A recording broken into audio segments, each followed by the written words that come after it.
Irmãos, vamos fazer uma breve meditação aqui na palavra de Deus. As horas estão muito avançadas. Deixe sua Bíblia aberta, irmão, em Efésios, capítulo 1. A gente deve terminar aí por volta de 9h30. Vamos pedir a Deus que... Eu quero falar sobre uma igreja biblicamente vitoriosa. Qual é a concepção que nós temos de uma igreja vitoriosa? Essa é a primeira pergunta. O que é que você pensa de uma igreja vitoriosa?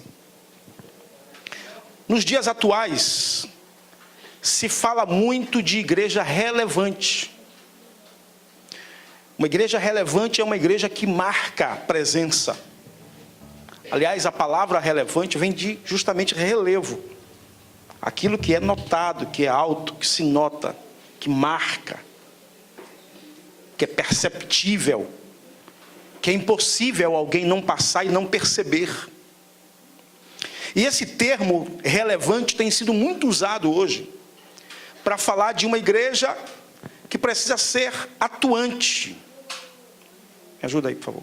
Uma igreja que precisa ser atuante. Uma igreja que marca presença. Algumas pessoas aqui no Brasil têm usado muito esse termo. O pessoal da missão integral, que fala muito da missão integral, tem falado muito sobre essa coisa de uma igreja que marque. Uma igreja que veja o homem não somente como um ser espiritual, mas como também um ser, um cidadão, alguém inserido no contexto da sociedade. Mas o que seria uma igreja biblicamente relevante? Uma igreja biblicamente que marca. Uma igreja biblicamente que pode-se olhar para ela e dizer, aquela é a igreja de Deus. Hoje, com o advento da internet, a gente já conhece muitas igrejas que estão aí em canais do YouTube, na própria TV, igrejas que ficaram famosas, pastores, evangelistas, teleevangelistas, que ficaram famosos, que a mídia os projetou. E às vezes a gente pensa que essa igreja é uma igreja vitoriosa, porque essa igreja está na mídia, porque essa igreja está na internet, está nas rádios. E o que é uma igreja que marca uma sociedade, que marca uma comunidade? Porque nós, amados, ontem Núbia falou algo interessante lá em Jardim Praia Grande. Ela disse assim, ela leu João capítulo 15, versículo 16, onde Jesus diz assim, eu vos chamei e vos nomeei para que vades e deis, e o vosso fruto. E ela falou uma coisa interessante, ela disse, meu irmão, se você está na frente de um grupo, você acha que essa é a sua vocação, você acha que essa é a sua chamada, você está equivocado, porque se faltar você diante do grupo, obviamente vai aparecer alguém para fazer isso. Se você é líder dos jovens e você faltar, alguém vai liderar por você. Alguém vai liderar no seu lugar. Então, a nossa chamada não é essencialmente as nossas posições aqui dentro da igreja, até porque isso é criação nossa, do homem. Isso não é estabelecido por Deus. Ser líder da mocidade, a única coisa na igreja, a única posição na igreja que é biblicamente estabelecida é a posição pastoral, diaconal. Porque Se você falta como líder de jovens, se você falta como regente de grupo, como professor de escola dominical, outras pessoas habilitadas vão fazer a mesma coisa que você fez, ou até melhor. E ela lembrou uma coisa: o que nós realmente fomos chamados foi para dar frutos. Aleluia. Nós não fomos chamados, essa coisa de cargos na igreja é só uma consequência para a questão da organização aqui, do corpo aqui, da igreja local, da igreja visível. Mas Deus não nos chamou essencialmente para isto. O que é uma igreja biblicamente relevante? Eu vou ficar somente no primeiro tópico dessa mensagem. Uma igreja biblicamente relevante, em primeiro lugar, ou uma igreja vitoriosa, uma igreja que marca, é aquela que ela expressa o corpo de Cristo. É aquela que expressa Cristo, melhor dizendo, através do corpo. A igreja, antes de qualquer coisa, ela é a expressão de Cristo através do corpo, que somos nós. Se a gente não conseguir expressar Cristo pelo corpo da igreja, que somos nós, então nós não podemos dizer que somos uma igreja relevante, ou uma igreja vitoriosa. Essa igreja poderá ter programas sociais, programas de educação, programas missiológicos, teológicos, ela poderá ter várias atividades, mas se ela não consegue expressar Cristo através de cada membro do corpo, nada disso aí vai adiantar. Tudo isso é bonito, mas não é a essência. Olha o que a Bíblia diz em Romanos, capítulo 12, versículos 4 e 5. Ela diz o seguinte: porque assim como em um corpo temos muitos membros, e nem todos os membros têm a mesma operação, assim nós que somos muitos, somos um só corpo em Cristo, mas individualmente somos membros uns dos outros. O corpo, uma das características do corpo é que ele expressa a unidade. Aleluia. Por que eu estou dizendo isso? Porque o versículo 23 do capítulo 1 de Efésios, que nós lemos, diz assim, versículo 22 e 23, e sujeitou todas as coisas a seus pés, e sobre todas as coisas o constituiu como cabeça da igreja, que é seu corpo, a plenitude daquele que cumpre tudo em todos. Escute, a palavra plenitude aí no grego é pleroma, é aquilo que completa, é o todo. Isso quer dizer que a igreja, ela é a única instituição na terra que expressa Cristo em sua plenitude. Todo o corpo deve expressar Cristo. Aleluia. Acontece que para ela não tem outro jeito dela expressar Cristo se não for através da unidade. Olha o que diz João, capítulo 17, versículo 21. A Bíblia diz assim: para que todos sejam um, como tu, ó Pai, o és em mim e eu em ti, que também eles sejam um em nós, para que o mundo creia que tu me enviaste. Aleluia. Aleluia.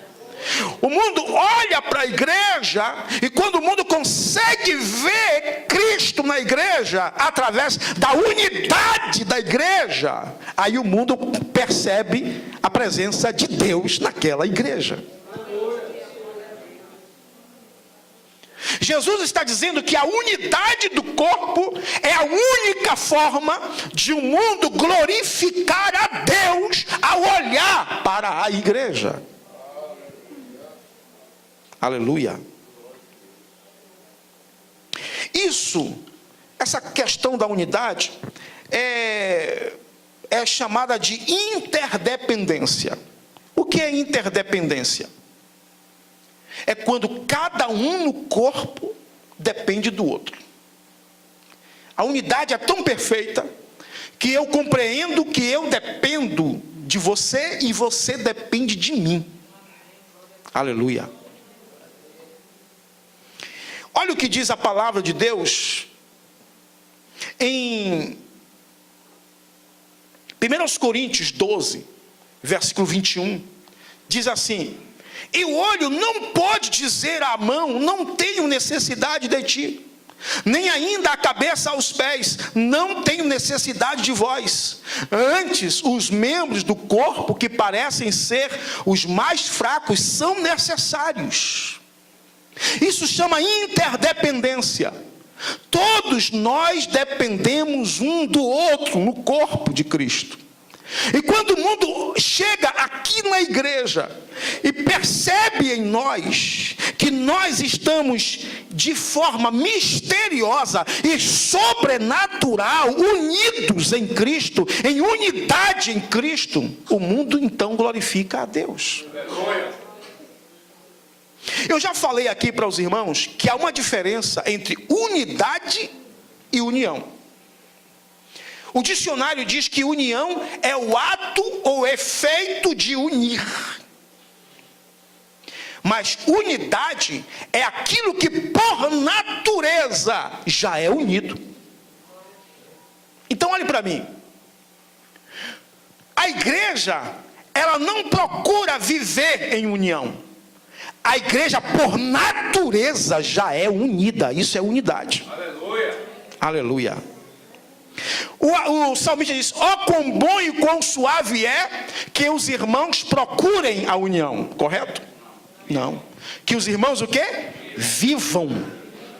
Aleluia. Isto é unidade. A unidade quer dizer que não existe espaço para a desunião. Nós já estamos... Unidade vem de o quê? Tornar o diverso em um. Imagine várias pessoas de educação diferente, de cultura diferente, de lugares diferentes, de fé, de forma de crer diferente, mas pensando todos em um mesmo amor, em uma mesma graça. Aleluia. Isso é unidade. Paulo disse assim uma vez: portanto, irmãos, que haja em vós o mesmo sentimento que houve em Cristo Jesus. Quando nós estamos debaixo do sentimento de Cristo, então a gente consegue viver a unidade. Ontem o pastor Ricardo Palma pregou lá em Jardim Praia Grande sobre estar debaixo do governo de Deus, debaixo do conselho de Deus.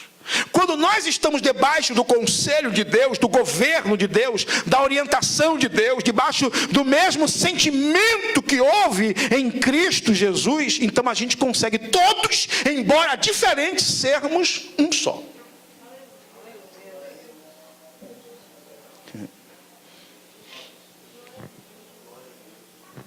Aleluia.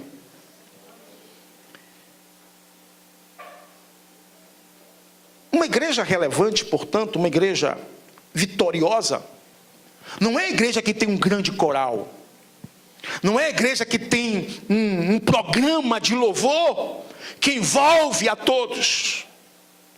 Uma igreja vitoriosa, uma igreja relevante, uma igreja que marca, é uma igreja que consegue expressar Cristo através da sua unidade. É uma igreja onde todos têm respeito um pelo outro. É uma igreja onde todos honram um ao outro. É uma igreja... Esses valores têm desaparecido do nosso meio. Tem desaparecido por quê? Porque nos tornamos egoístas, nos tornamos individualistas. A gente só se preocupa com a gente mesmo, com a nossa bênção, com o nosso milagre, com a nossa vitória. E uma igreja vitoriosa, ela não vive para si. Aliás, a máxima do evangelho é justamente viver para o outro. Se você me entende, diga amém. A máxima do evangelho é quando você consegue viver pelo irmão, para o irmão. É por isso que Paulo vai dizer: se seu irmão se escandaliza, não coma carne. Jesus vai dizer: se o seu irmão te pede para andar uma milha, ande duas. Se seu irmão te pede se você tem uma capa, tem duas capas, dê uma para o seu irmão. Tudo é compartilhar. Muito bem. Todos entendem isso? Olhe para mim, preste bem atenção a isso. É aí que Jesus vai dizer assim: ame o seu inimigo. E você vai dizer: eu não consigo amar o inimigo, porque você vê amor como sentimento. E Jesus ensinou que amor é mais do que sentimento. Amor é atitude. Quando Jesus diz assim: ame o seu inimigo, Jesus queria dizer assim: tenha com ele atitudes que você teria com alguém que você ama. Então, se eu amo, se o amor me leva a praticar coisas boas, essas coisas boas eu devo praticá-las em favor daquele que me persegue, daquele que é meu inimigo. Isso é amor à luz da Bíblia. É por isso que Jesus, uma certa vez, alguém disse: Senhor, quem é o meu próximo? Jesus disse assim: eu vou contar uma historinha para vocês. Um homem descia de Jerusalém para Jericó. No caminho ele foi assaltado. Veio o sacerdote, passou de largo por ele. Veio o levita, passou de largo por ele. Aí veio um samaritano. O samaritano é historicamente, culturalmente inimigo dos judeus. Mas o samaritano podia dizer: esse aí é meu inimigo. Ele parou, desceu da sua cavalgadura, da sua montaria, tirou óleo, tirou azeite, tirou vinho da sua mochila, deu ao homem os primeiros socorros, colocou o homem sobre a sua montaria, levou o homem até uma estalagem. Olhe, vá acompanhando o grau, como vai crescendo o amor que ele manifesta para aquele homem. Primeiro ele para, é o primeiro nível. Depois ele não somente para, ele tira da sua bagagem o óleo e o azeite. Depois ele não somente faz isso, ele coloca o homem na sua montaria. Depois ele não somente faz isso, ele leva o homem para uma estalagem, gente. E chegando na estalagem, ele dá ainda a maior prova de amor. Ele tira do seu bolso dinheiro e diz assim: eis aqui, para pagar a hospedagem dele, cuida deste homem. E se ele gastar mais, eu vou passar de volta aqui, eu pagarei. Aleluia. Aleluia. Se você se encontrasse hoje com aquele samaritano, você perguntaria a ele: qual o sentimento que você tem por este homem? Ele iria dizer para você: eu não agi por sentimentos. Eu agi como qualquer ser humano tem que agir para o outro, para com o outro.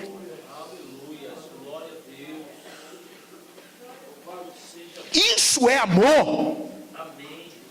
E o mundo não consegue compreender a dimensão do amor de Jesus por causa disso. E Jesus está dizendo para a igreja que este mesmo amor deve nortear nossos relacionamentos. De maneira que quem ama não fofoca a vida dos outros. Quem ama não se insurge contra o seu irmão. Quem ama não desobedece às autoridades que Deus constituiu sobre a sua vida. Quem ama não sai de casa com a cara amarrada com seus problemas e chega aqui na igreja e despeja em cima dos amados irmãos. Quem ama socorre. Quem ama ora pelo outro. Quem ama ajuda. Então amor não é só sentimento, essa coisa, somos assim bem ajustado, balela, conversa. Isso não é amor. Amor é atitude.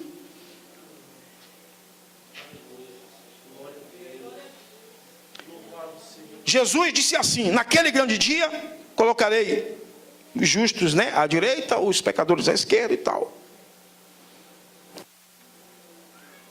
Se vem cá, falará para os justos: vinde bendito meu Pai, posso ir por herança o reino que está preparado para vocês desde a fundação do século, porque tive fome e me deste de comer, tive e me deste, estive preso e foste me visitar, estive doente, também foram me visitar, estive nu e vocês me vestiram.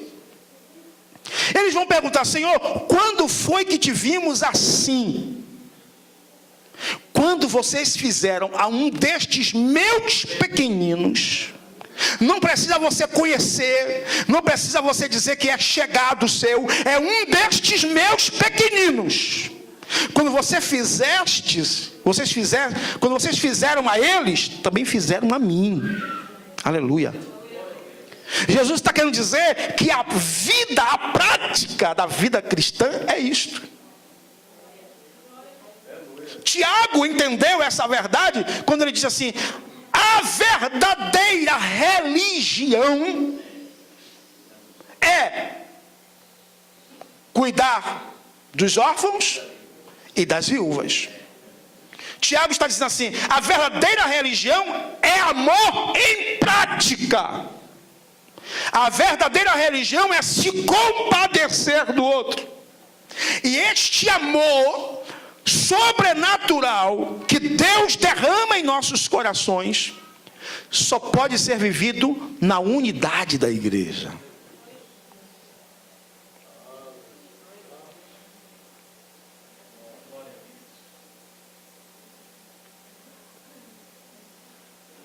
Quando essa unidade não existe, a igreja,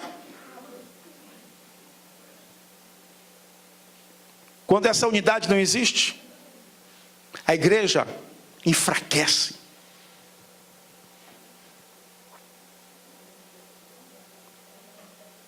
Que Deus em Cristo te abençoe, meu irmão. Amém.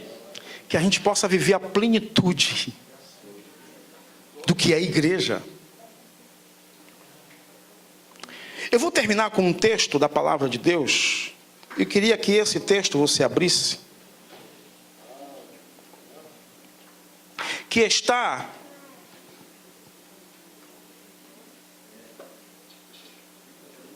em 1 Coríntios 12, versículo 13, onde o apóstolo Paulo diz o seguinte.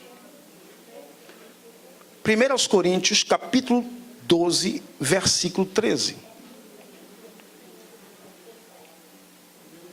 Porque todos nós fomos batizados em um espírito, formando um corpo, quer judeus, quer servos, quer livres, e todos temos bebido de um espírito. Aleluia. Perceba, judeus e gregos, culturas totalmente diferentes, crenças totalmente diferentes.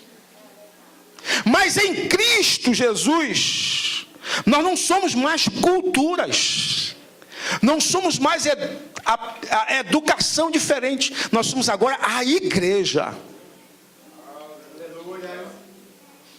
Eu fico chorando dentro da minha alma, porque essa igreja que está aprendendo somente a dar glória a Deus, quando diz que ela é vitoriosa, que ela vai vencer e receba a vitória aí, ela não consegue comer isso, sabe por quê? Porque criou comichão nos seus ouvidos. Criou comichão nos seus ouvidos. A palavra não consegue penetrar mais. A palavra não passa a ser mais empolgante. E eu choro por dentro por causa disso.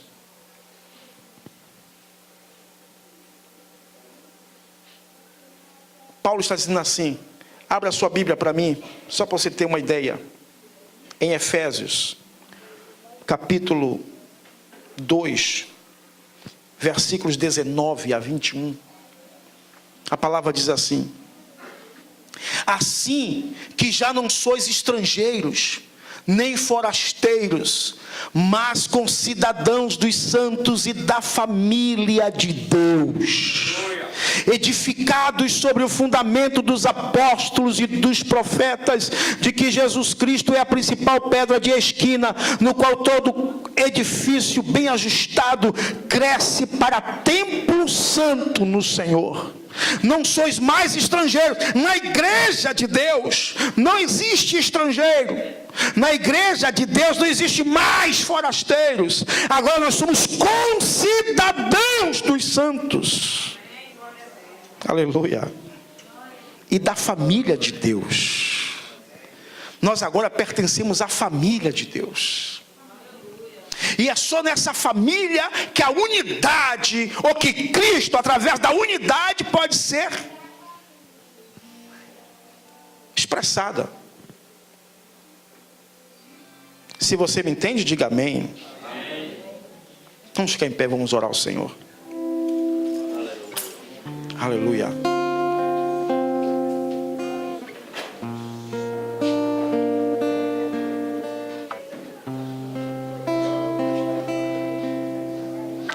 Recebi um novo coração do Pai,